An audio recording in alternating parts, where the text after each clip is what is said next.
encore un petit peu plus cette table ronde. La Commission européenne, sous l'égide de sa nouvelle présidente, Ursula von der Leyen, vient de présenter le Pacte vert pour l'Europe, comme vous l'a dit Jean-Louis Ball tout à l'heure. Donc, réaction d'un député européen, d'un parlementaire européen, sur le niveau d'ambition de ce pacte et surtout sur son réalisme, sa concrétisation, les moyens de le mettre en œuvre, les moyens techniques, les moyens financiers, comment faire adhérer les États membres. Une vidéo de Pascal Canfin, le député européen. Bonjour à toutes et à tous. Je suis désolé de ne pas pouvoir être avec vous physiquement aujourd'hui, mais je voulais absolument prendre quelques minutes pour partager ce qui se passe aujourd'hui en Europe sur le sujet du Green Deal et notamment l'impact que cela peut avoir pour le secteur énergétique et particulièrement sur les énergies renouvelables. Vous le savez tous, la Commission européenne a fait du Green Deal son ambition principale, sa première priorité, et elle a d'ores et déjà, quelques semaines après sa prise de fonction, mis sur la table une stratégie d'ampleur qui va de pair avec une nouvelle organisation qui fait que le secteur, la commissaire énergie, mais aussi le commissaire agriculture, transport, santé et les 2 tiers du budget européen sont sous la responsabilité de Frans Timmermans, qui est le vice-président de la Commission européenne en charge du Green Deal. Donc il y a une stratégie et une organisation de la Commission qui est très différente de ce qui existait il y a encore 6 mois. Et évidemment, nous nous en félicitons.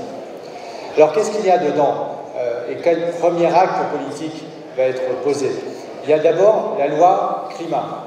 On va avoir dans 6 premiers mois de l'année 2020 la loi climat adoptée, proposée par la Commission bien évidemment, et adoptée par le Parlement européen. Je pense qu'elle pourrait être adoptée vers le mois de juillet, ce qui veut dire qu'on aura un nouveau cadre avec des nouveaux objectifs qui seront rehaussés. Bien évidemment, la neutralité carbone en 2050, mais aussi, et c'est la bataille que nous menons au Parlement européen, où il y a une très claire majorité pour cela, passer de moins 40% d'émissions de CO2 en 2030, qui est, comme vous le savez, l'objectif actuel de l'Union européenne, à moins 55%. Et pour y arriver, il y a une batterie de choses qu'il faut changer sur les standards des voitures, sur la politique industrielle, et ça c'est la responsabilité de Thierry Breton, qui va proposer courant mars une nouvelle stratégie industrielle européenne qui va cibler les chaînes de valeur et la décarbonation des chaînes de valeur. Que l'on parle de l'automobile, que l'on parle de certaines industries lourdes, que l'on parle de l'isolation des bâtiments, etc. Comment on développe la décarbonation de certaines chaînes de valeur et comment on développe les chaînes de valeur qui contribuent à la décarbonation. Et puis il y a évidemment la réforme du marché européen du carbone. Ça, c'est prévu d'ores et déjà pour l'été 2021 avec la proposition de la Commission européenne qui comportera un ensemble de textes sur la répartition d'efforts entre les pays et sur l'augmentation très probable, c'est la conséquence logique de l'augmentation de nos objectifs climatiques, du prix du carbone en Europe. Et ça aura évidemment un impact majeur positif pour vous, puisque ça va changer la compétition relative entre les sources d'énergie très carbonées et celles qui ne le sont pas, comme les énergies renouvelables. Au-delà, il y a des réformes en cours sur la fiscalité de l'énergie, toujours compliquée, parce que comme vous le savez, la fiscalité, c'est l'unanimité. Et il y aura un élément important aussi qui va être dans ce paquet, c'est l'ajustement carbone aux frontières. Moi, je ne parle pas de taxe carbone, parce que la taxe carbone, c'est l'unanimité, avec tous les aléas que cela peut engendrer. Et par ailleurs, comme nous n'avons précisément pas de taxe carbone en Europe, on a un marché du carbone, si nous avions une taxe carbone aux frontières, il y a beaucoup de chances qu'elle ne soit pas compatible avec l'OMC. Et donc, je ne plaide pas du tout pour une taxe carbone aux frontières, mais pour un mécanisme d'ajustement carbone aux frontières qui serait en quelque sorte le bras extérieur du marché européen du carbone et qui verrait son niveau évoluer exactement en miroir du marché européen du carbone. Autre point, évidemment, la question du financement. Et je conclurai là-dessus. Il y a aujourd'hui énormément de convergence vers une capacité européenne publique, mais aussi une capacité de leveraging, comme on dit, et de de-risking, pour faire deux anglicismes dans la même phrase, qui va permettre, en tout cas c'est notre intention, c'est notre souhait, et je pense que c'est crédible, de lever, de mobiliser beaucoup plus d'investissements qu'aujourd'hui. Je prends un seul exemple. Nous avons réussi à transformer la Banque européenne d'investissement en Banque du climat. Et vous savez qu'au 31 décembre 2020, toute l'activité de la Banque européenne d'investissement sera alignée avec l'accord de Paris. Et d'ores et déjà, elle a dit qu'elle ne financerait plus de projet d'énergie fossile. Donc évidemment, comme elle va faire beaucoup plus de prêts climat, 50% de son activité, et qu'elle ne va plus faire de fossiles, il va y avoir une place considérable qui va pouvoir être allouée, affectée à des projets liés d'une part à l'efficacité énergétique, je pense que c'est absolument majeur, et au déploiement des énergies renouvelables dans leur diversité. Voilà quelques exemples, et j'aurais pu vous donner beaucoup d'autres cas concrets sur les règles du jeu en matière de marché financier, les règles sur la transition juste. Il y a aujourd'hui à Bruxelles un changement d'état d'esprit et un changement des règles du jeu qui est en train d'arriver. Il faut d'abord changer l'état d'esprit, changer les priorités politiques et ensuite changer les règles du jeu. C'est exactement ce qui est en train de se passer. Et donc, n'hésitez pas à venir nous voir à Bruxelles. Moi, ma porte est toujours ouverte pour échanger avec l'ensemble des industries, y compris d'ailleurs les industries qui ont à perdre à la transition. Je recevais récemment le géant du charbon polonais, qui n'est pas spécialement un gagnant de la transition, mais il faut traiter ces questions aussi. Et donc, n'hésitez pas à venir me voir et n'hésitez surtout pas à suivre de près et à influencer, bien évidemment, tout ce qui se passe ici parce que ça aura un impact considérable sur les conditions économiques, financières et sociales de la transition en France et partout en Europe. Merci beaucoup. Paula Marquez, vous êtes... Merci.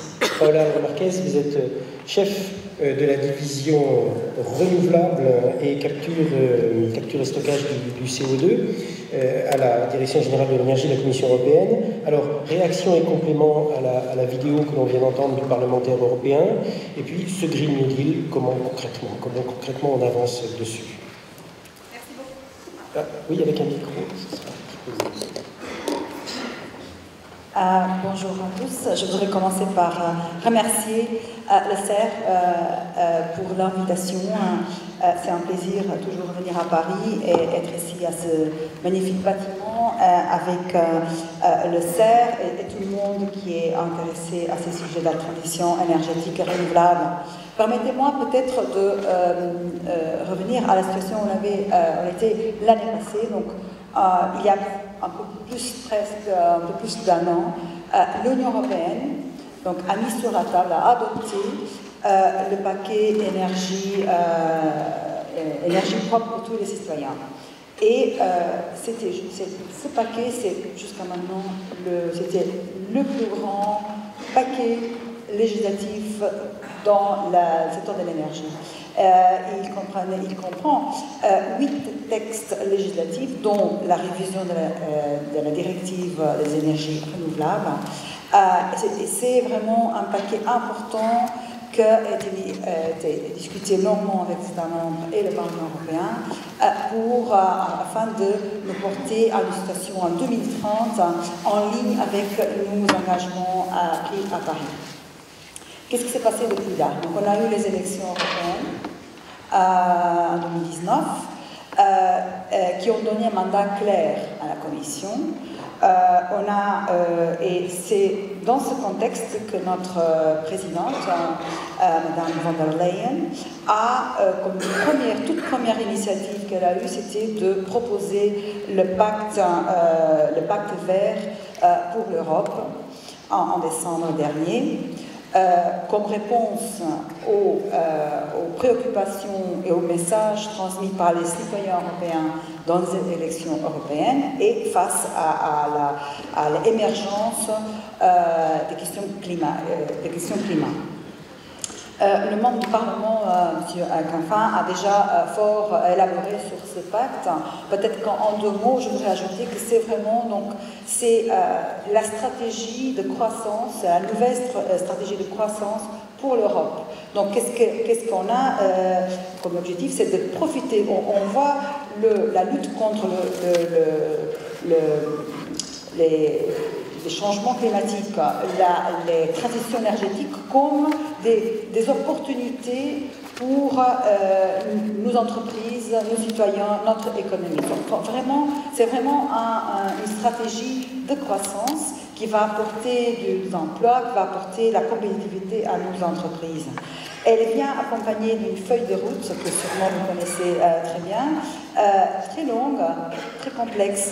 Donc, ce pacte va toucher à tous les secteurs de l'économie. Donc, ce n'est pas juste l'énergie qui doit faire encore des changements, mais dans toutes les autres politiques, comme le membre du Parlement a bien mentionné, de l'agriculture à l'industrie, à la politique d'éducation, aux mécanismes financiers, donc c'est partout, et ça va toucher à tout le monde, y compris aussi à un pacte avec les citoyens. Donc un peu, j'ai entendu ce matin cette initiative citoyenne en France, donc un peu qui va porter ça au niveau européen. Donc c'est une feuille de route très ambitieuse. Elle comprend des initiatives politiques, mais aussi législatives, que la Commission va mettre sur la table d'ici à juin 2021. Donc c'est très ambitieuse.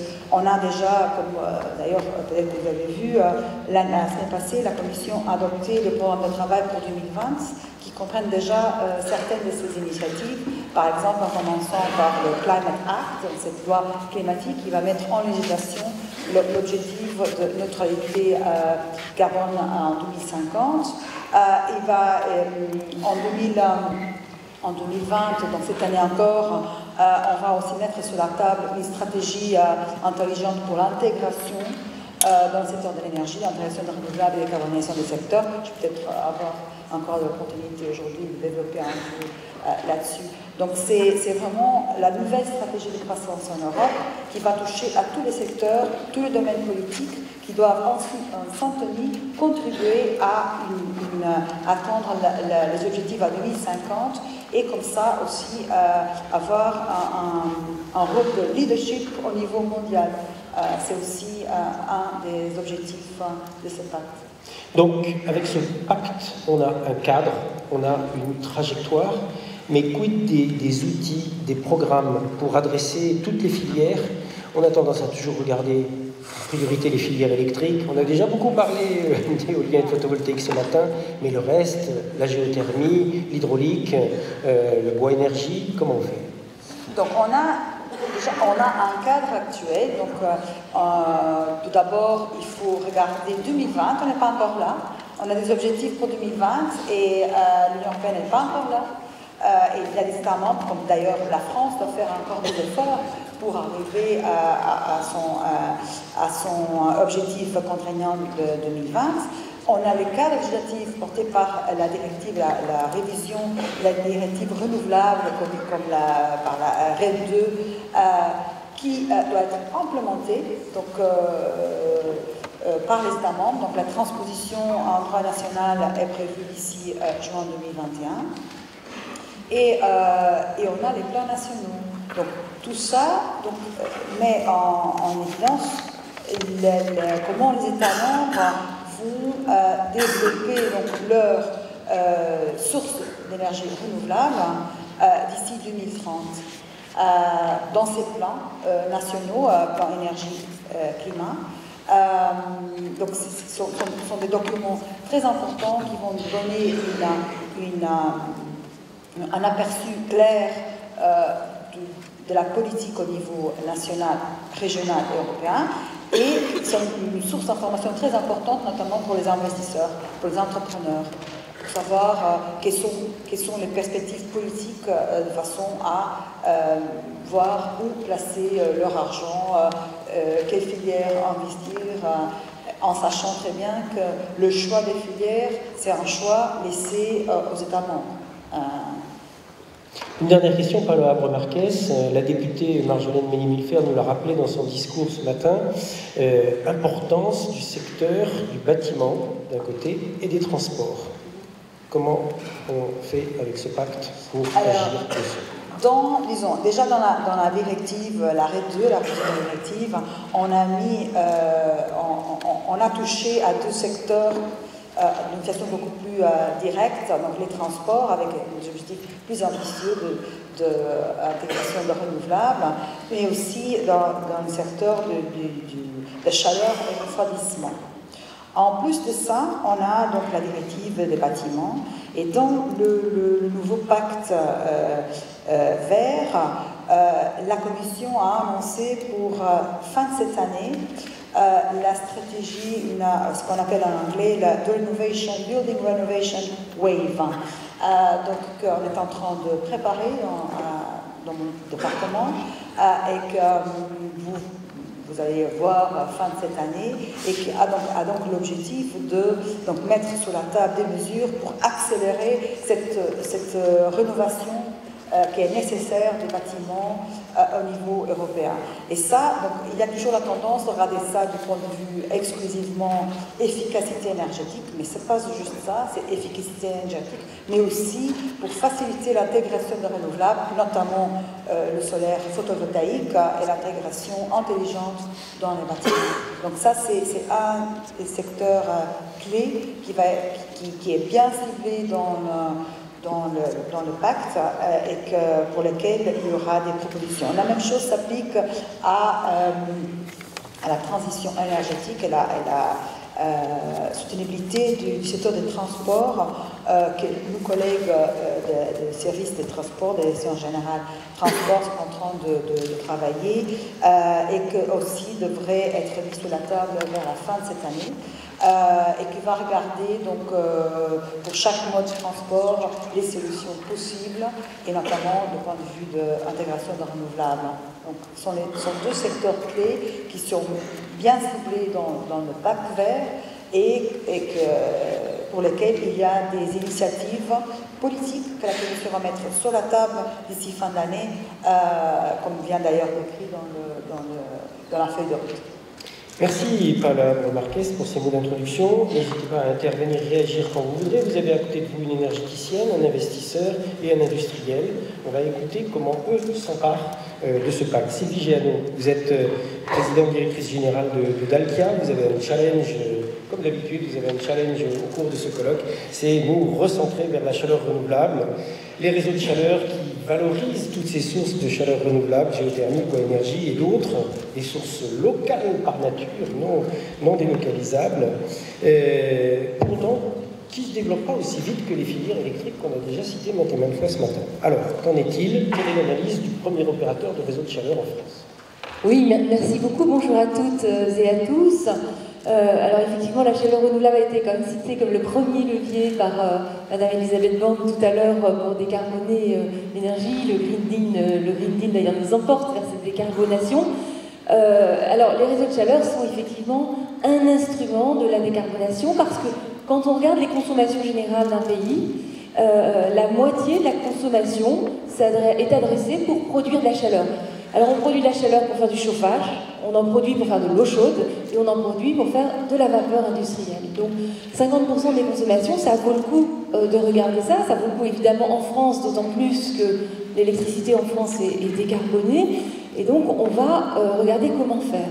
Alors les réseaux de chaleur, c'est un outil, on appelle ça aussi souvent avec une expression un peu tristoune, qui s'appelle le chauffage urbain. C'est un outil de la décarbonation, mais il faut effectivement que cette chaleur soit produite avec des énergies renouvelables. Alors quand on regarde comment faire avec des réseaux de chaleur, on va produire de la chaleur avec des énergies locales qu'on va valoriser sur les territoires. On va parler de bois énergie, on va parler de géothermie, on va parler de récupération de chaleur sur les incinérateurs de déchets, on va parler de récupération de chaleur sur des sites industriels, sur des data centers, sur des groupes de production de froid. Vous savez, quand vous mettez la main derrière le frigo, ça chauffe. Tout ça, c'est des sujets et des enjeux très importants. On a parlé aussi un peu de gaz vert, on peut verdir des réseaux de chaleur. Alors on en est où?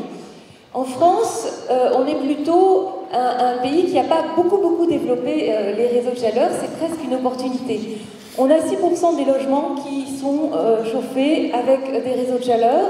J'étais lundi en Pologne, c'est plutôt 30% en Pologne, c'est plutôt 70% en Suède, la moyenne européenne est à 12%. Alors maintenant, on va faire le focus parce que, évidemment, on l'a vu tout à l'heure, Monsieur Canfin citait la Pologne, il y a encore évidemment une grosse part de chaleur qui est produite avec du charbon. En France, en 10 ans, on a réussi à passer les réseaux de chaleur de 27% d'énergie carbonée à 56%, et de décarboner à 56% de production de chaleur à partir d'énergies renouvelables. La première énergie renouvelable étant le bois énergie, puisque c'est aussi la première énergie renouvelable utilisée en France, ce bois. Donc vous voyez, on a un peu moins de réseaux de chaleur qu'ailleurs, mais on a beaucoup travaillé la décarbonation de ces réseaux-là, et c'est quand même important. Alors on a un champ devant nous, il y a des projets qui vont se mettre en place. On est aidé par le Fonds Chaleur, on l'a cité tout à l'heure, on se réjouit, 350 millions d'euros d'aide à travers le Fonds Chaleur. Le groupe de travail de Madame Vargon nous apporte aussi des aides supplémentaires, en particulier pour aller créer des projets dans toutes les villes de plus de 10 000 habitants, pour voir comment on peut améliorer des projets en ajoutant des certificats d'économie d'énergie à la chaleur pour aider la production de chaleur renouvelable. Et donc les instruments sont là pour que les projets émergent dans les territoires. Vous nous confirmez donc qu'en France aussi, développer les énergies renouvelables permet de réduire la consommation d'hydrocarbures, notamment pour alimenter les réseaux de chaleur. C'est ce que vous nous dites à l'instant. Effectivement, alors c'est bon évidemment pour la réduction des émissions de CO2. Alors j'ai cité un projet local d'ailleurs européen, j'étais en Pologne lundi. On a développé un réseau de chaleur qu'on a amené dans une petite ville qui s'appelle Sosnowiec, près de Katowice. Et bien ce réseau, on produit la chaleur à partir du gaz de mine, vous savez, le grisou. En fait, c'est un gaz extrêmement toxique pour l'effet de serre, 25 fois plus toxique.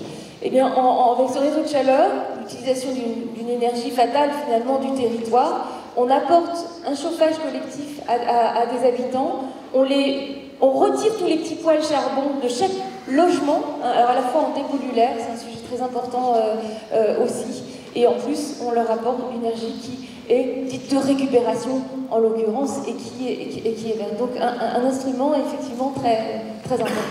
Revenons au sujet de ce colloque, tous concernés. Quelles sont les attentes, les demandes de vos clients, de vos interlocuteurs, des industriels concernant ces réseaux de chaleur? Comment est-ce qu'on peut aller plus loin? Comment est-ce qu'on peut faciliter l'utilisation, faciliter l'accès à ces réseaux de chaleur?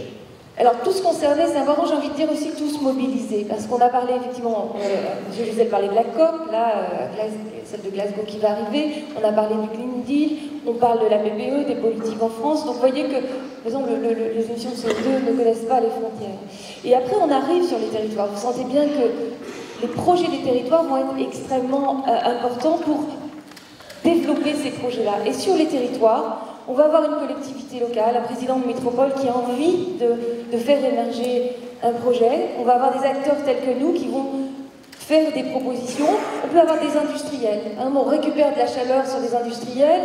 À Charleville-Mézières, on a une grosse fonderie du groupe PSA, qui évidemment c'est de la fonderie de la chaleur fatale qui sort et qui pourrait ne rien chauffer. En l'occurrence, on a proposé de mettre des récupérateurs de chaleur sur le toit de la fonderie, et donc grâce à la fonderie de PSA, on chauffe les habitants de Charleville, et l'été, l'eau chaude est produite quasiment à pratiquement 100% d'énergie de récupération.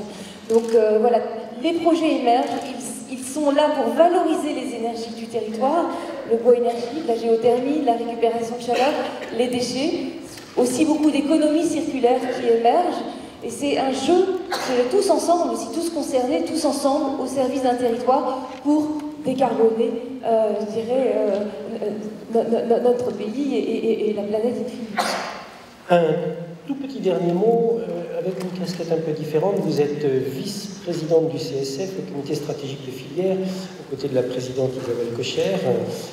Comment est-ce que vous imaginez cette réindustrialisation de certains territoires grâce aux énergies renouvelables? Alors écoutez, moi je vois trois enjeux là-dessus. Il y a un premier enjeu, on l'a dit, le rôle clé des territoires qui va être essentiel, et dans le CSF, dans le comité de filière, évidemment on s'intéresse à tous les acteurs du territoire. Mais le deuxième enjeu, et ça rebondit bien par rapport à ce que vous dites, c'est le sujet de la technologie. À la fois la technologie, elles existent, on a vu Je vous en ai cité quelques-unes. On a vu aussi par exemple le prix du photovoltaïque qui a été beaucoup cité aujourd'hui, qui a fait moins 70% depuis 2008, des chutes vertigineuses de prix. Donc les technologies bougent, elles sont là. Ce qu'on regarde dans le CSF, c'est aussi que ces technologies, elles créent de l'emploi en France. Comment ces filières industrielles vont faire émerger de l'emploi en France? On a parlé de l'éolien offshore. Est-ce qu'on ne va pas rater un virage? Puisque ce photovoltaïque que je viens de citer, justement, on sait très bien que les panneaux sont plutôt fabriqués en Chine que sur notre territoire.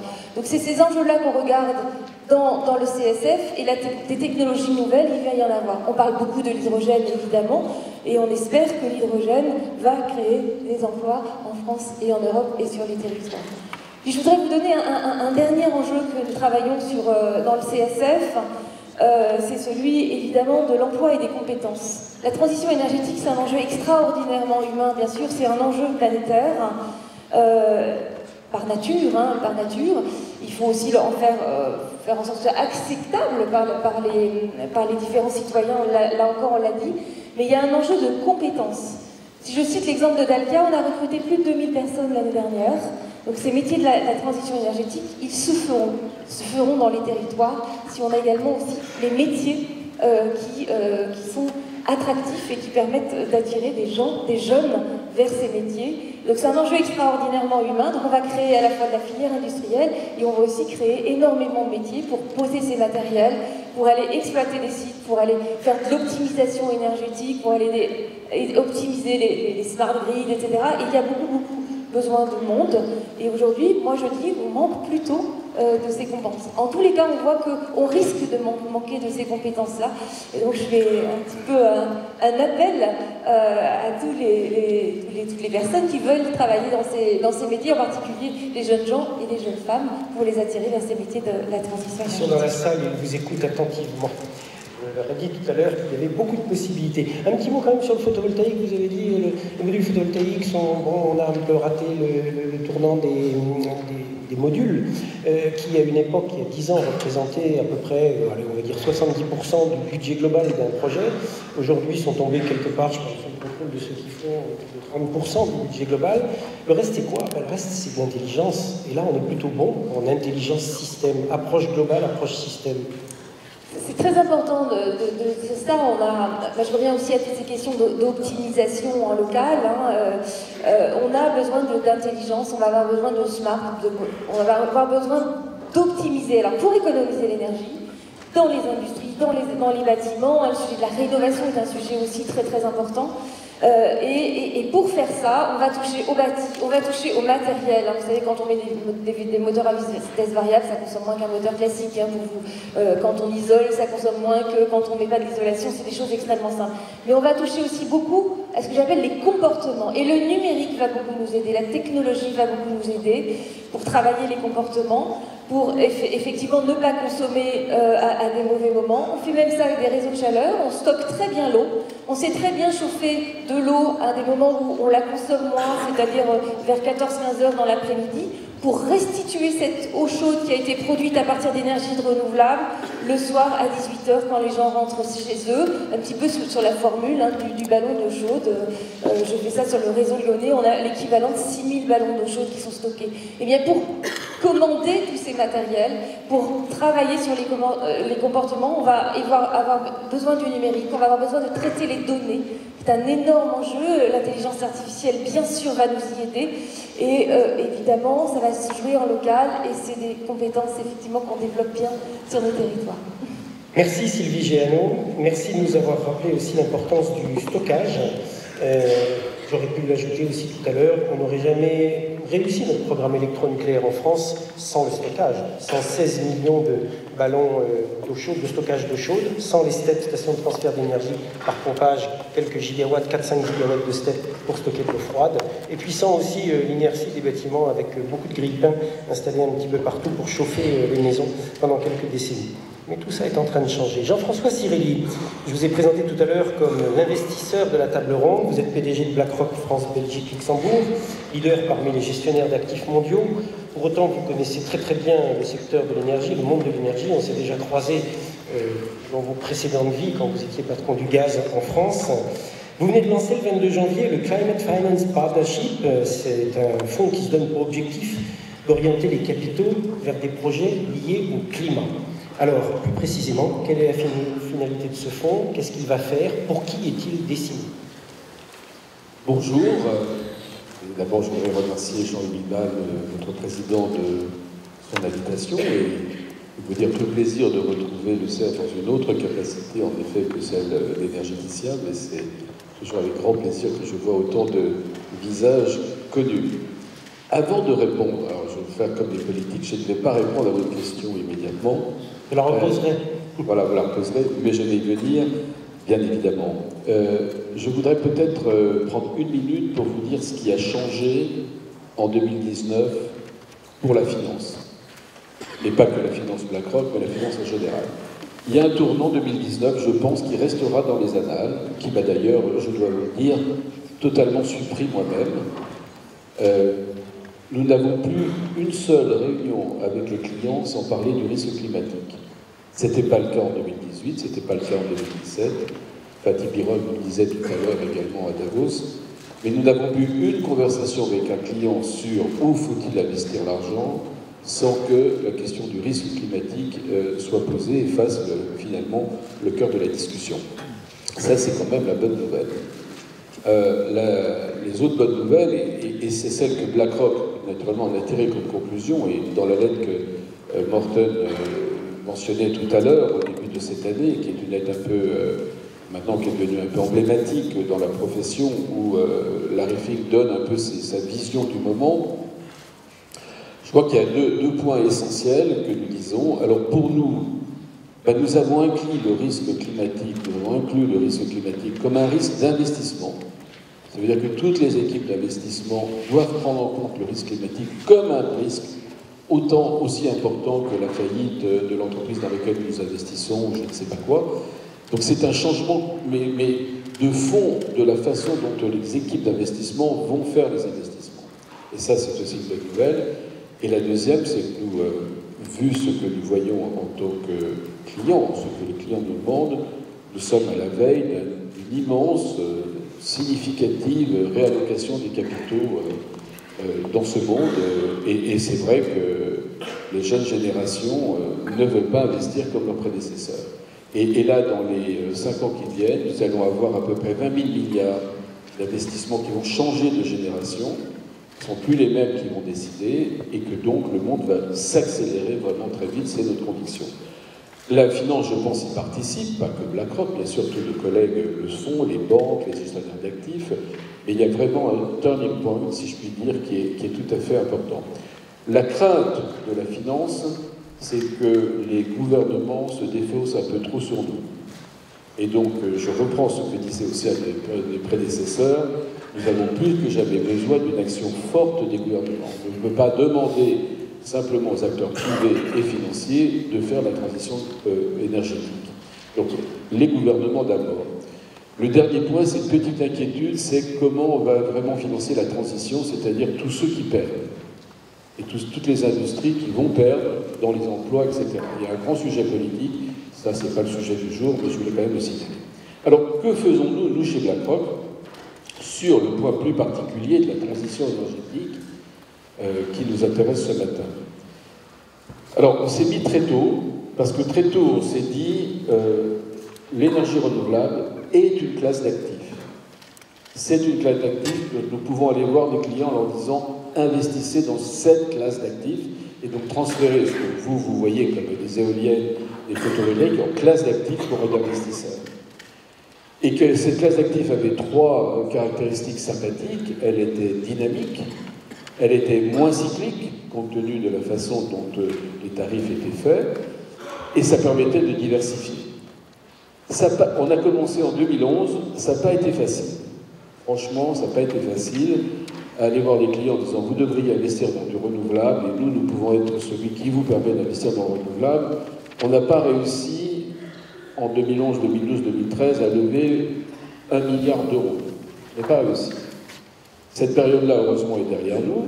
Maintenant, ça va mieux. On est devenu vraiment connus, réputationnellement. Les gens nous font confiance, les clients nous font confiance.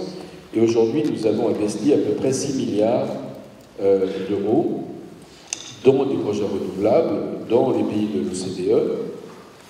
Malheureusement pas assez en France, même si en France nous avons financé par exemple une partie du solaire d'Engie, que nous venons de financer la dette de Télénergie, qui est un nouvel acteur solaire important, je crois. Donc nous investissons de trois façons. D'abord en equity, voilà, en capital, dans les projets, dans la dette aussi, des entreprises qui investissent dans l'éolien, et par des fonds de fonds. Donc aujourd'hui, nous avons au moins financé à peu près 20 projets en France. Et nous continuons à le faire. Et comme vous avez maintenant des Français qui connaissent un peu l'énergie, on essaie de dire privilégions la France plutôt que d'autres endroits en Europe. Donc on est très disponible. Nous venons de lever le troisième fonds. Nous avons un objectif de 2,5 milliards pour ce troisième fonds. Il faut trouver des investisseurs. Hein. Nous en avons aujourd'hui 1,2 milliard à peu près. Donc nous allons avoir devant nous une capacité d'environ 10 milliards à déployer en Europe dans les années qui viennent. Donc mon premier appel, c'est qu'il nous faut des projets. Donc si vous voulez que BlackRock vous finance, vous envoyez un mail à stéphane.tetot, @blackrock.com. Nous voulons financer, nous avons 1 milliard à financer dans les 24 mois, 36 mois en France. Donc c'est un appel très clair. Alors Stéphane ça, Tetot, c'est ce que nous faisons. Stéphane Tetot est dans la salle. Il est dans la salle. Voilà. Y a-t-il un ticket minimum d'entrée, c'est-à-dire... Non, on est prêt à tout. Et on est prêt à tout et à tout regarder. Et nous avons d'ailleurs élargi notre champ d'action qui était jusqu'à peu uniquement éolien onshore, terrestre et photovoltaïque. Aujourd'hui, nous sommes d'accord, disons, de regarder des projets éoliens offshore. Ça a été un changement récent.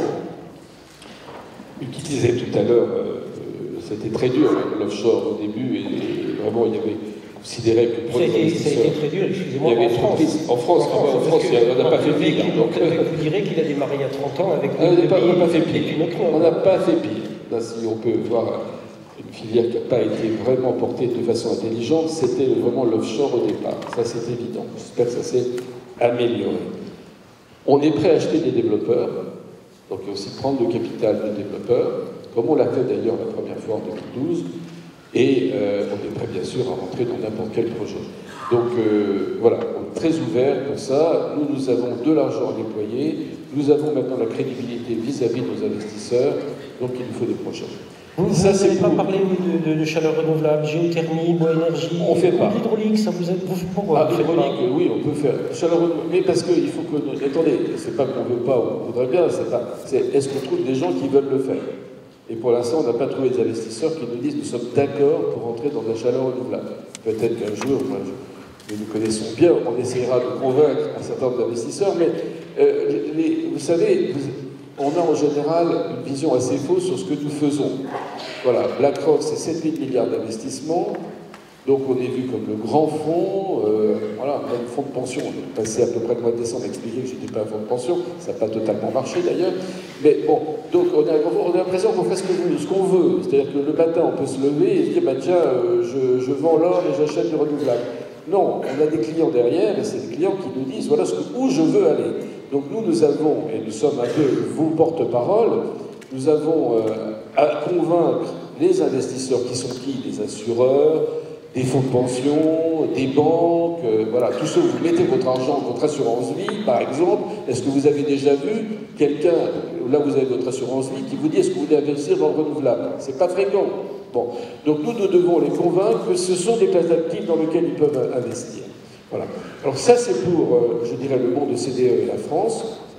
Et nous sommes très heureux d'avoir lancé le Climate Fund Partnership, dont vous faisiez référence, qui est alors là, qui n'est pas lancé encore, alors je parle, qui est une initiative franco-allemande, dans laquelle nous nous sommes associés BlackRock, avec des grands fonds, des grandes sociétés, plutôt américaines ou européennes, pour financer des projets d'énergie renouvelable dans les pays en voie de développement. Donc là, on quitte la zone OCDE et on est dans les pays en voie de développement. Pour nos amis français, on demandait qu'il y ait une partie plus particulièrement dédié à l'Afrique.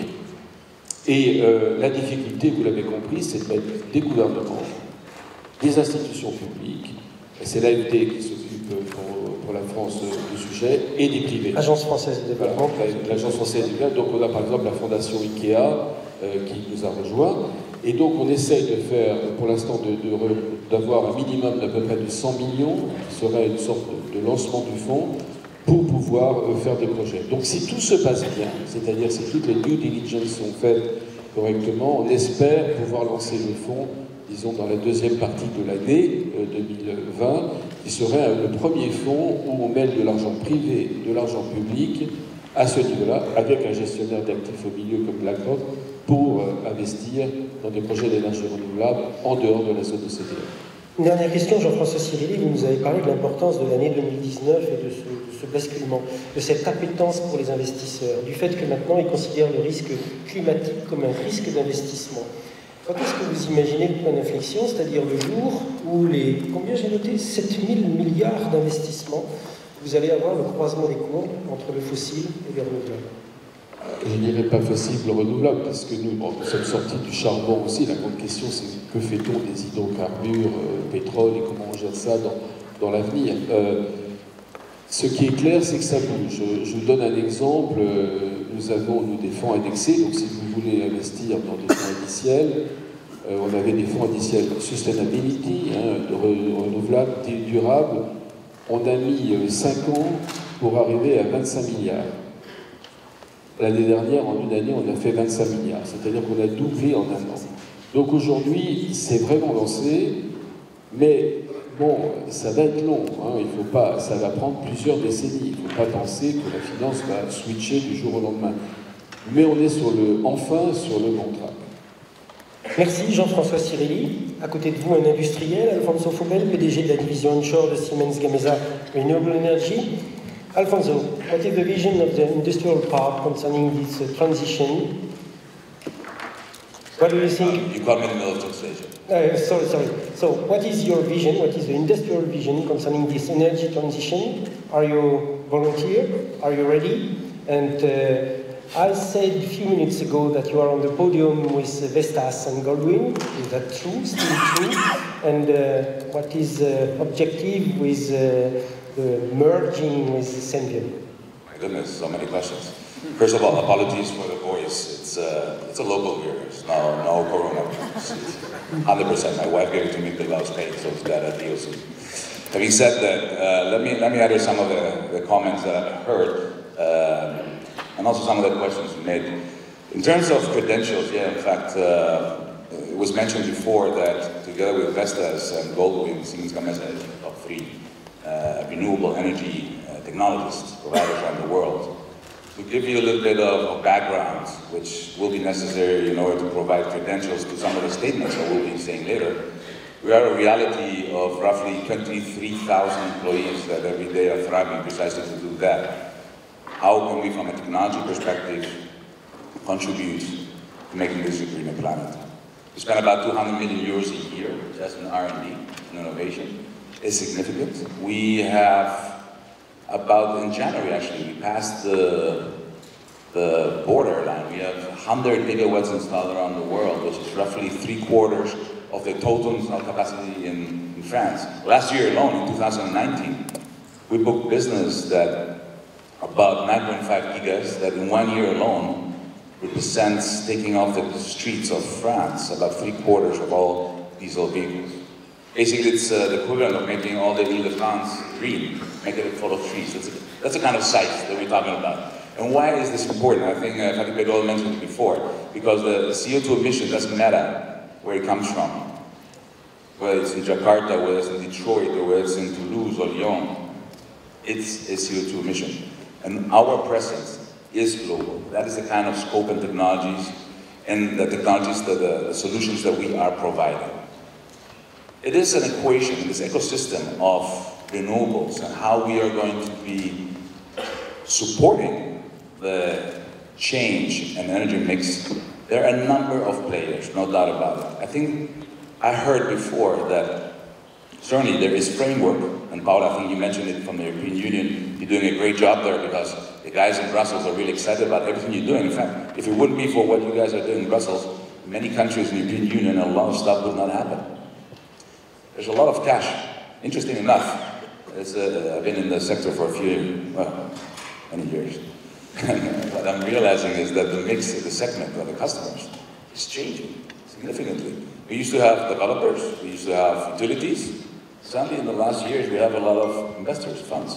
Liquidity is pouring in. Related probably to the low interest rates and stuff like that, but I'm no finance expert. The issue is, interesting enough, and to your question, is everybody, or are we part of the game? Is everybody part of the game? Well, the answer is no. I think we've seen before from Fabio Bureau as well that we have an issue on the long term. There needs to be a lot of things changing. And we hear a lot of social movements and the youngsters, my children, making it vocal that we need to do something. But the sense of urgency, we don't see it. We have this breadth of presence around the world. We're the technologists. We are able to provide the solutions. But we are seeing very different speeds at which this revolution is happening. If we can call it a revolution. Yes, we do have the framework. And yes, we have the liquidity. And yes, we have the technology. So why are we not seeing faster path of renewable installation around the world, which is, among other solutions, the greatest solution for addressing the world climate change? The European Union, I believe we have a target to become 60% renewable by 2050, from memory. France, we're supposed to double. From 18 gigawatts that we have renewable down to 36 in 10 years. Is it going to happen? Let's talk about what happens in the tactics, because again, we have the framework, we have the financing, we have technology, but so why is it not happening?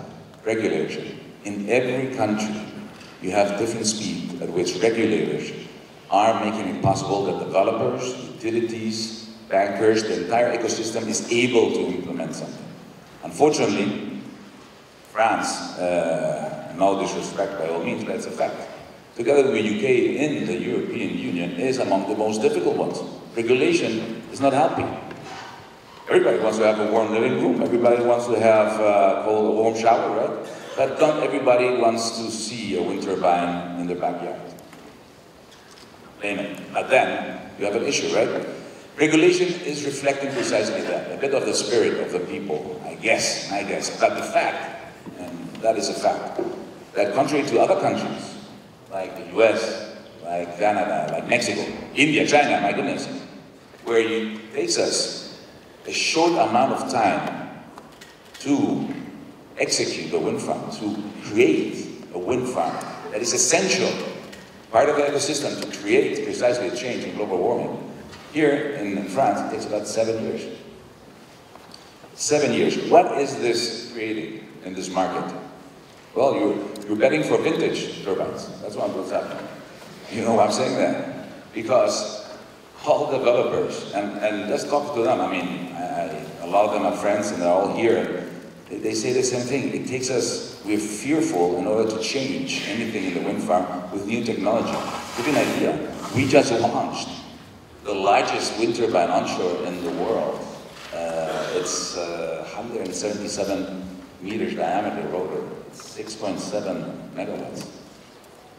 I used to make offshore wind turbines 5 years ago with that size. But can we put them today? Can we change the permits that we have going on today in France? No, regulation is scary. It does not allow you. So we are forced, our customers are forced. Again, the other element in the ecosystem is forced to use the elder machines, the 3 megawatt machines. Isn't that something? Couldn't we, with technology, it's there. Financing is there, framework is there. So why the regulation is not there? Now, since this seems also like we're offering jobs, we are also offering jobs because we have been benefited and we are very glad of being part, in fact, of the major offshore arrivals in France. We have announced that once that we finalize the 5 wind farms offshore that we have off the coast of France, we will be creating an industrial hub second to none in the world, where we will be building nacelles, we'll be building blades, and that's something like, just that hub there, 750 jobs. Add to that all the jobs in operation maintenance, especially in those areas, rural areas, where they get empty. Isn't that also just a great solution as part of the mix? So we got to think about not only how technology is helping, how all players in the ecosystem are helping towards the reduction of CO2 emissions, but it's also a question of making energy affordable. And that is an obligation that we all have, because every CO2 emission is the same in Jakarta, or in Paris, or in Detroit. What about your plant in Quai Johannes Couver in Le Havre city? That's exactly the one I was mentioning. I mean, in Le Havre we will be, and Le Havre needs very much jobs, as far as I understand. The question was about the agenda. Oh, the agenda. Simple. We get megawatts, we build a plant. Mm-hmm. It has to be forgotten, and this is a clear message also to our friends, the politicians. It's at the end of the day, things need to get moving. Building commitment, creating know-how in this. This is a great country to create an environment of technology. It nurtures, I mean, invention. The people thrive. I mean, you have great candidates. I mean, academia is fantastic here. What a great place to continue contribution in creating those high-tech green jobs in that area. Isn't that fantastic? But we need the support of regulators. We need to get the contracts to the right hand. And all this will happen. And to your question on Senvion, well, it's simply dynamics. I mean, there is overall in the world a consolidation happening at the OEMs. Same has happened in the car industry, same has happened in the airline industry. And there are some of them that are facing, because of the size that you need, the breadth that you need geographically, technological, not everybody's got 200 million euros a year to spend. Although you have a few trillion to spend, so I might write an email to your colleague later. You guys, I don't know. All right, I'll try. Anyway, it's the kind of dynamics that we see, and unfortunately, or fortunately, depends, because at the end of the day, it's good. It's a consolidation of the market. So we are very fortunate that we have been able to actually increase our portfolio, increase our backlog with acquisition of certain assets of Senvion, which is very much present here. The service business, the IPs, and a great manufacturing plant in Valles, Portugal. Thank you, Alfonso Robert, for this accurate presentation and emphasis on wind activities. Une question de la salle pour vous tous. Question, put your headset, question for everyone. Une question, vu que je l'ai sous les yeux, la question, la voilà, qui arrive, mais peut-être qu'on pourrait la projeter, Cyril, cette question.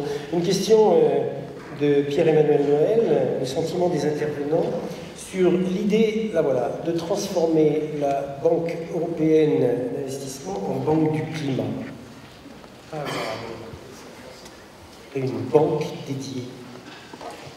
Donc, j'ai mentionné dans mon intervention cette idée de consistance et d'avoir un cadre politique, différents domaines d'action, y compris mécanismes financiers, doivent tous bouger dans la même direction. C'est dans ce cadre que la Commission européenne et l'Union européenne bougent vers un financement soutenable. Et donc, c'est dans ce cadre qu'on voit donc, la BEI, et ça c'est mentionné dans le pacte vert, devenir la Climate Bank. Donc c'est tout dans le même esprit. Si vous me permettez, donc j'ai bien écouté les interventions des autres trois speakers, et il y a ici peut-être deux choses que je voudrais dire. Quand on pense à augmenter la contribution des énergies renouvelables dans le système, dans le mix, donc là, il y a une chose très importante qu'il faut considérer, c'est ce qu'on appelle la Smart Sector Integration. Donc c'est la seule façon, donc c'est juste si on arrive à bien intégrer les secteurs. On a inséré l'obligation des États membres de créer les conditions pour que les entreprises puissent acheter, faire le purchasing de renouvelables. Et on a inséré des règles très spécifiques pour réduire ce qu'on appelle le red tape, donc la bureaucratie, les permis, toutes les phases administratives qui portent au début d'un projet, donc les barrières administratives, donc le permit time et aussi l'obligation d'un membre de créer un one-stop shop. Donc tout est là dans le framework, hein. Tout est là. Maintenant, les États membres doivent l'implémenter, doivent donc faire la transposition sur le droit national. Et ça, donc, tout le monde doit être très vigilant. On va être très vigilant. On va vérifier ça de tout près. Et tout ça est essentiel pour résoudre, ou pour nous permettre d'avoir l'acceptation de citoyens. Ça, c'est un grand problème en Europe. C'était déjà mentionné, le côté éolien, pour le nouveau parc ou pour le repowering, mentionné par le speaker de Simone Camesa. Et donc, c'est absolument essentiel de travailler là-dessus. Sur le citoyen, de faire comprendre quels sont les enjeux. Donc, on a en même temps qu'on a les jeunes qui se manifestent chaque semaine en appelant à plus de mesures. Il faut être capable d'expliquer, ok, quelles sont les mesures qu'on a à portée de la main et avoir cette acceptation. Sinon, là, on a un grand problème, hein, parce que l'opposition dans certaines régions de l'Europe est très forte, hein, et c'est pas juste la cible n'est pas juste l'éolien, c'est aussi d'autres sources. Et le photovoltaïque commence à grande échelle. Donc il faut travailler là-dessus, et là encore, donc, des mesures, y compris financières, mais aussi d'information, sensibilisation, sont très importantes. Merci pour la remarque. S'il y avait une deuxième question, qui a déjà 9 likes. L'Union européenne représente 17% du CO2 mondial, si on peut l'afficher éventuellement. Stratégie verte, handicap ou force face à la Chine. Les États-Unis sont réticents au compromis climatique dans la guerre économique et idéologique qui les oppose à la Chine. Sylvie Géano, Jean-François Cirelli, qu'est-ce que vous pensez de cette question? Moi, je reviendrai sur les territoires. C'est-à-dire qu'on peut opposer effectivement un certain nombre de politiques, et j'ai dit qu'il y avait besoin de cadre. Donc évidemment, si le cadre politique national n'est pas porteur, c'est plus difficile. En même temps, y compris aux États-Unis, moi j'ai des petites structures aux États-Unis, on fait de l'efficacité énergétique, je vois énormément de projets qui émergent, de volonté de faire des économies d'énergie, d'aller dans des contrats de performance énergétique et d'agir et de développer les renouvelables. Donc je crois, je rebondis aussi sur la question de la Banque européenne, c'est-à-dire qu'il y a une urgence climatique, elle a été exprimée de façon extrêmement vive, extrêmement forte, avec beaucoup d'émotions, y compris par M. Jouzel tout à l'heure, qui nous fait dire, et d'ailleurs ma fille tous les soirs me rappelle à l'ordre si je ne mets pas le bon déchet dans la bonne poubelle, en me disant maman, mes petits-enfants, peut-être ils n'auront plus de planète. Alors voilà, c'est des symboles forts, il faut les prendre. Ça ne se fera pas sans argent, c'est clair, ça ne se fera pas sans politique, parce qu'il faut aussi que cette transition énergétique elle soit acceptable par les citoyens, là encore ça a été dit. Et quand on voit aujourd'hui le prix des énergies carbonées, le prix des énergies fossiles, bien, voilà, il faut une volonté financière aussi pour accompagner par des subventions, par des financements, pour que les projets se réalisent lorsque les volontés sont là. Moi, j'ai envie d'être optimiste par rapport à ça. Voilà, et ça se joue sur nous tous, en fait. Merci Sylvie Géano. Jean-François Cirelli, vous avez dit tout à l'heure que vous investissiez aussi bien en equity, en fonds propres qu'en dette. Réaction là, à cette proposition de Banque européenne du climat? On va dire, naturellement c'est très bien, fantastique. Je crois que le vrai sujet c'est la régulation et le diagnostic, et que moi, là où je pense que les politiques publiques sont les plus efficaces, c'est la régulation et le diagnostic des investissements. L'argent il est là, donc bon, si on veut faire de la BEI, climat, on sera tous heureux, mais très bien, mais je ne pense pas que ça va changer le monde. Sur la deuxième question que vous signaliez, je pense que c'est un vrai problème. On n'est qu'au début du sujet. Sylvie disait il y a quand même aussi l'acceptabilité par les citoyens de tout ça. Si la lutte climatique conduit à ce que l'Europe devienne moins compétitive pour des raisons XY par rapport à d'autres parties du monde, et notamment l'Asie, ça ne va pas se passer bien. Donc il y a un vrai sujet de politique économique, d'égalité de la concurrence entre notamment l'Asie et l'Europe, et que je pense que les autorités européennes y sont conscientes, mais c'est un vrai sujet.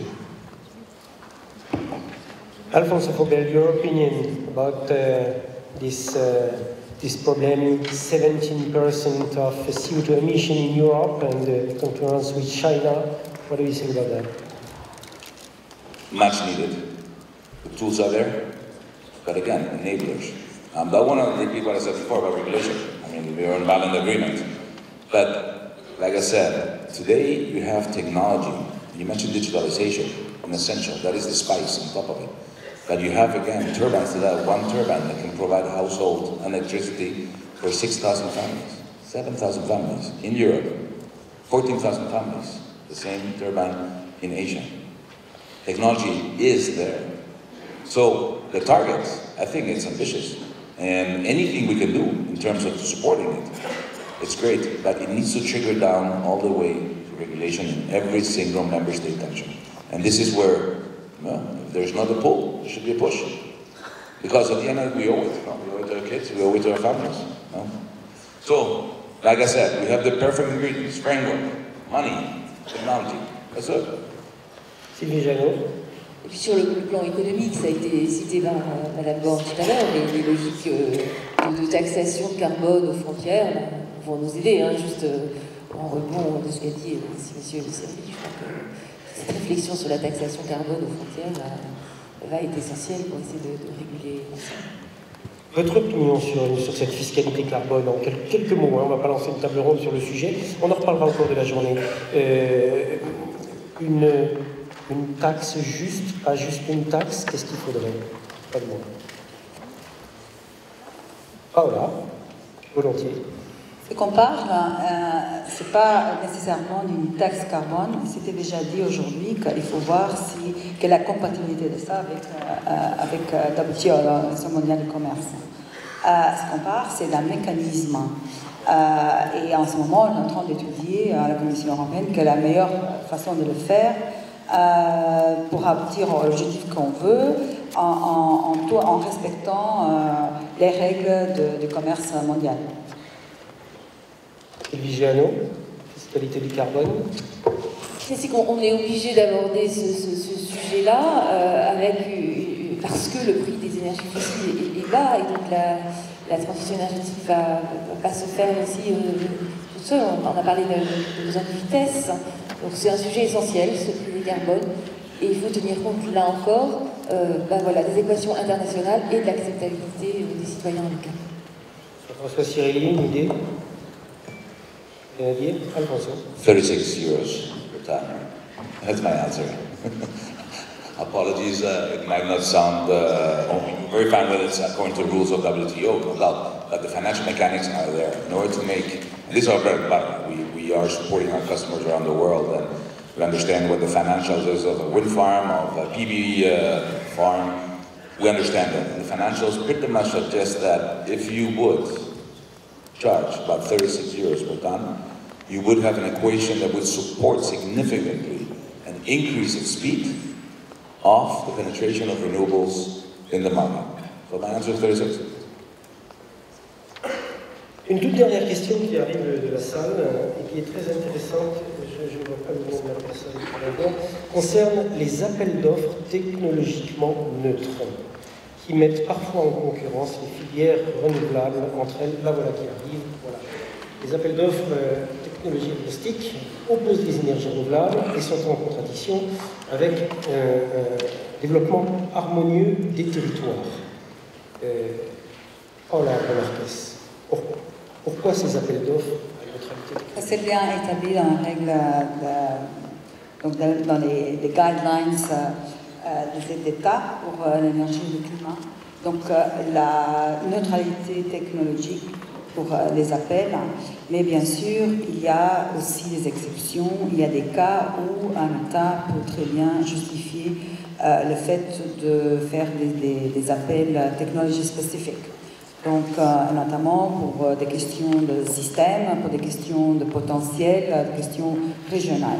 Donc, c'est prévu et ce qu'on voit en pratique, c'est que la plupart des États membres utilisent aussi cette possibilité, comme il y a aussi d'autres, par exemple l'Estonie, que préfèrent faire des appels l'autre point de vue technologique.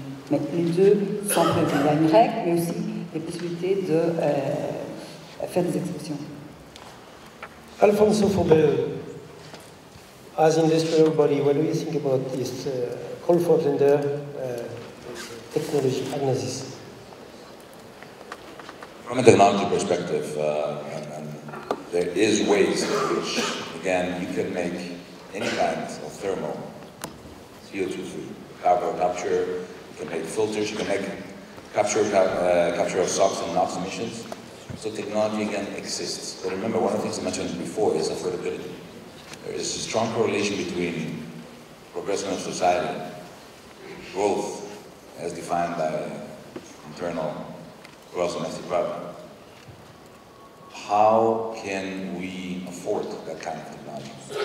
That is, for me, the key question. That's why it's very difficult for it to take off. If there is a will, if there is a will. Again, technology, again, this is what I want to focus on. There are solutions that can make coal free. But is it affordable? Does everybody want to have a warm living room at the cost double, triple? I'm not saying that this is necessarily the issue. So again, technology agnostics is good, but if you factor in affordability factor, then you need to start tilting, because at the end of the day, it's that affordability that's going to allow society to continue progressing. That's how market conditions work. Okay? Thank you, Alfonso. Merci, mesdames, merci, messieurs, d'avoir participé à cette table ronde. Restez assis pour la conclusion de cette table ronde par le président d'EDF, Jean-Bernard Lévy. Mais juste avant, vous le connaissez, je crois, peu quand même. Mais juste avant, je vais donner la parole à Jean-Louis Ball qui a une annonce à vous faire. Oui, mesdames, messieurs, j'ai malheureusement une triste nouvelle. Un grand défenseur de l'environnement et de la lutte contre le changement climatique nous a quittés brutalement hier soir. Bruno Leschevin était président de l'ADEME pendant 5 ans, a beaucoup travaillé dans le secteur de l'énergie et donc il nous a malheureusement quittés. Je vais vous demander de vous lever et d'observer quelques instants de silence.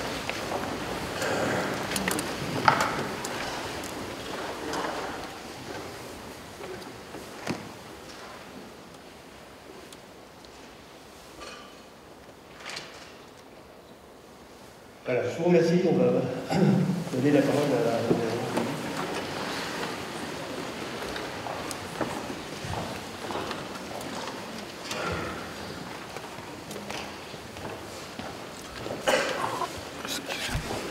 juste devant la caméra, décalée. Bonjour à toutes et à tous. Je voudrais d'abord vous dire qu'en effet, pour le groupe EDF, la disparition de Bruno Leschevin est une vraie perte. Nous l'avions évidemment beaucoup connu, beaucoup respecté. C'était d'abord un grand animateur syndicaliste et puis ensuite un administrateur du groupe EDF. Et je voudrais d'abord vous faire part de mon émotion personnelle et très certainement de celle de tous ceux qui le connaissaient bien. Ils étaient nombreux chez EDF. Je voudrais maintenant en venir à mon propos en vous disant il est évident et chacun le voit que la lutte contre le changement climatique est désormais une priorité. L'Union européenne, madame en a remarquablement bien parlé, vient de s'engager à atteindre la neutralité carbone en 2050 et prendre des actions concrètes avec le Green Deal qui relève des engagements pris dans de nombreux pays. Et je voudrais d'abord citer le Royaume-Uni qui a été le premier grand pays à s'inscrire par la loi dans la neutralité carbone. Et puis bien sûr la France, puisque la loi énergie-climat votée à l'automne reprend cet objectif. Cette ambition va donc nécessiter des actions concrètes et rapides dans les secteurs les plus émetteurs que sont dans notre pays le logement et le transport. Le parc de logement de 2050 est pour beaucoup déjà construit. Il va donc falloir une forte ambition, non seulement en matière de construction neuve, et bien sûr je salue les projets du gouvernement récemment, mais aussi en matière de rénovation. Il en va de même dans le transport. Je rappelle que la durée de vie moyenne d'une automobile aujourd'hui est de 20 ans. Pour y parvenir, la PPE a fait clairement le choix de l'énergie électrique comme étant le cœur de la politique énergétique. Grâce au nucléaire et grâce aux énergies renouvelables, l'électricité est en effet le principal vecteur de décarbonation de l'ensemble de l'économie et de la société, sans oublier bien sûr la sobriété énergétique, l'efficacité énergétique. Je crois qu'on l'a entendu ce matin, en tout cas la plupart des intervenants, le temps des querelles entre le camp des pro-éoliens anti-nucléaires et le camp des pro-nucléaires anti-éoliens, ce temps est dépassé. L'urgence climatique appelle surtout à pousser des solutions décarbonées vers le reste de l'économie, via l'électricité d'abord, mais aussi via la chaleur ou via l'hydrogène, qui ont un rôle important à jouer dans des usages difficilement électrifiables. Par exemple, s'agissant de l'hydrogène, on peut penser à la mobilité lourde ou à certains aspects de l'industrie. Le thème ce matin, sommes-nous tous volontaires? Qui peut en douter? Bien sûr, nous sommes tous volontaires. Mais il y a différentes façons de le faire, et je voudrais rappeler ce que La Bruyère disait de Corneille et de Racine. Corneille peint les hommes tels qu'ils devraient être, Racine les peint tels qu'ils sont. Et je voudrais dire que chez EDF, nous nous sentons aujourd'hui être des raciniens, car nous disons qui nous sommes et ce que nous faisons. Et puis nous assumons notre devoir cornélien pour demain, car nous revendiquons notre rôle de moteur de la décarbonation. Nous disons qui nous sommes car notre parc est largement bas carbone. Sur l'ensemble des territoires où EDF est présent, nous émettons moins de 60 grammes de CO2 par kilowattheure. La moyenne européenne est de 5 fois plus, 300. Nous exploitons en France un parc renouvelable de 23 gigawatts. Cela monte à 32 gigawatts dans le monde. Nous sommes de fait le premier acteur en France et en Europe en matière de renouvelables et d'après nos calculs, le 5e mondial. Nous n'entendons pas en rester là. La trajectoire de la PPE est claire et nous mobilisons l'ensemble de nos compétences pour la tenir. Notre stratégie CAP 2030 est confortée par les objectifs de la PPE, et donc nous savons où nous devons aller et nous l'affichons. D'ici à 2025, nous prévoyons la mise en service de 1,5 gigawatt d'éolien en mer en France. Nos projets se concrétisent enfin après des années de blocage. Nous cherchons à exploiter pleinement le potentiel hydraulique qui reste irremplaçable. La flexibilité du turbinage, le stockage grâce au STEP, ce sont deux atouts formidables pour compenser les variations de beaucoup des autres énergies renouvelables. L'accélération que j'ai impulsée il y a tout juste 2 ans avec le plan solaire d'EDF nous permet de multiplier d'ores et déjà par 7 les surfaces de foncier que nous avons sécurisées pour le développement de centrales solaires au sol. Le plan solaire, c'est aussi le développement de notre offre d'autoconsommation. Nous sommes aujourd'hui le leader de l'autoconsommation en France avec une part de marché qui avoisine les 20% et 12 000 installations d'autoconsommation depuis 2016. Nous avons fortement accéléré dans le solaire et je voudrais dire aussi que l'éolien terrestre reste un pilier fort de notre développement. Et comme Sylvie vient de nous le dire avec brio, le groupe EDF, à travers sa filiale Dalkia, est très présent dans la chaleur renouvelable et dans la chaleur de récupération. Nous entendons nous développer davantage et nous y mettrons les moyens pour être présents sur ce segment essentiel. Pour autant, l'atteinte des ambitions de la PPE nécessite de conjuguer l'action des pouvoirs publics à celle de la filière, et beaucoup des interlocuteurs l'ont dit ce matin à la table ronde. Les appels d'offres sont pour nous un outil indispensable pour le développement des ENR. La visibilité, la sécurité et la régularité offertes par les mécanismes d'appel d'offres et par les enchères publiques contribuent à maîtriser le montant des charges qui pèsent sur le budget de l'État. Cet effort doit être progressivement enrichi par le développement de PPA privés. Vous savez que ce sont des contrats d'achat d'électricité de long terme avec généralement une, quelquefois plusieurs entreprises. Nous observons en effet une demande croissante d'industriels ou d'acteurs mondiaux technologiques ou du numérique qui souhaitent s'approvisionner en électricité verte pour leurs usines ou pour leurs data centers. Nous avons dans le groupe EDF déjà une 50aine de ces corporate PPA en Amérique du Nord et nous avons signé les premiers contrats en France. Je vais juste donner 2 illustrations. Maïs Adour est une coopérative agricole qui a signé pour un contrat de 3 ans qui est désormais couplé à un parc éolien situé dans l'Aude. FEDA, l'opérateur électrique de la Principauté d'Andorre, est notre client pour de l'électricité renouvelable qui proviennent de plusieurs parcs à proximité de la Principauté.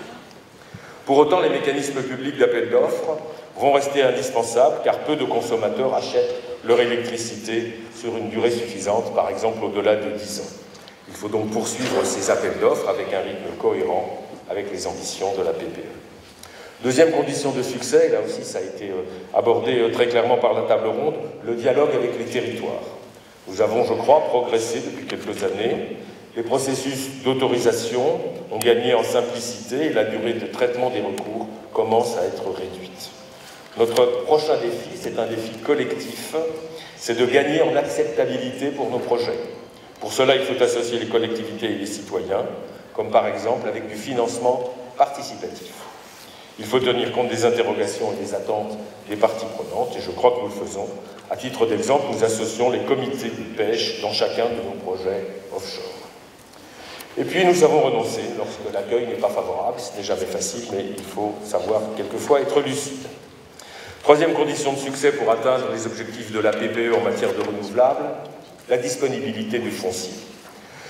Nous ne voulons pas nous voiler la face. On n'arrivera pas à multiplier par 5 les mégawatts solaires en France uniquement sur des friches industrielles. Nous attendons un assouplissement du cadre actuel. Je crois que c'est possible. D'ici à 2028, la PPE cherche 20 000 hectares au sol dans un pays qui en compte 55 millions. C'est moins de 500 millièmes du territoire national.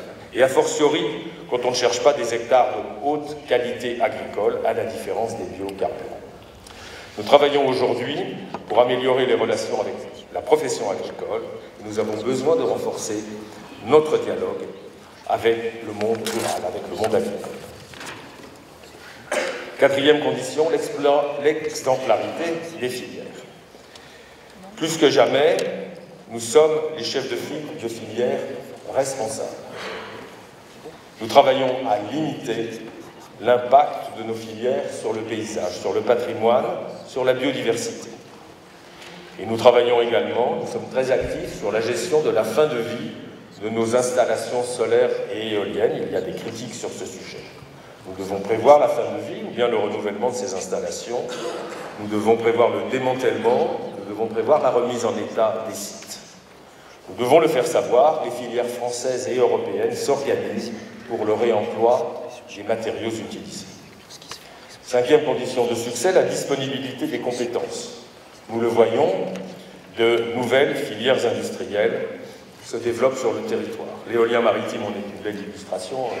Notre ami de Siemens Gamesa en parlait sur le Havre, bien évidemment. Et les objectifs chiffrés de la PPE, on le voit bien, nécessitent un changement d'échelle. C'est à nous, acteurs de la filière, d'anticiper ces besoins, de savoir attirer des talents vers les métiers de la transition énergétique, vers les métiers du nucléaire également. Sixième condition, bien prendre en compte l'intégration des énergies nouvelles renouvelables dans le système électrique. C'est un sujet complexe. On estime qu'à l'horizon 2030, l'insertion des ENR ne suscite pas d'enjeux trop difficiles, trop sérieux sur le système électrique. Les ENR contribuent à l'éviction des moyens les plus carbonés et non pas du nucléaire qui est lui-même très bas carbone, comme chacun l'a rappelé. Les coûts d'insertion dans les réseaux seront certes en hausse, mais nous ne pensons pas que cela remette en cause l'intérêt d'une production accélérée d'ENR. Et l'intermittence peut progressivement être absorbée par de nouvelles sources potentielles de flexibilité, en particulier si nous arrivons à rendre le véhicule électrique un moyen de stockage au bénéfice de la collectivité. La souplesse doit aussi se faire du côté de la production. Les écrêtements très marginaux de production peuvent se traduire ici et là par des économies réseau très substantielles. On le voit aussi en Allemagne, où il y a, comme vous le savez, les uns et les autres, quasiment quotidiennement des écrêtements. Je crois qu'en 2018, plus de 80% des journées se sont traduites par des écrêtements ou du redispatching. En toutes circonstances, nous devons travailler pour mettre en place les bonnes règles et les bons signaux de prix en matière de raccordement, en matière de rémunération, de façon à bien articuler la production et les réseaux, toujours en visant la maîtrise de la facture du consommateur et le développement de ses usages électriques. Cependant, à l'horizon 2050, nous pensons que l'effet des ENR intermittentes et diffuses dans les réseaux est une affaire sacrément plus compliquée. L'évolution des compétitivités respectives des moyens de production, l'évolution de l'acceptabilité, j'en parlais tout à l'heure, aussi bien en matière de production qu'en matière de réseau, l'ampleur des besoins et des incertitudes sur la consommation, la disponibilité de tel ou tel gisement de production, les enjeux de pouvoir d'achat, voilà un grand nombre d'incertitudes qui détermineront au fil du temps l'équilibre et le mix énergétique de 2050. Nous avons à travailler et à innover pour rendre le chemin économiquement soutenable vers la neutralité carbone de 2050. Dans une économie où l'électricité prendra une place croissante, le consommateur nous demandera de lui garantir une électricité disponible, mais aussi abordable. Et donc, au-delà de la performance respective de telle ou telle technologie, c'est un système performant que nous devons aux citoyens, de manière à combiner les avancées technologiques avec le bénéfice des citoyens en tant que consommateurs. J'en terminerai là. Je vous dirais que donc, nous sommes très engagés vers la neutralité carbone et que vous pouvez compter sur EDF pour faire en sorte que les moyens soient disponibles pour accompagner notre pays vers ce bel objectif. Merci.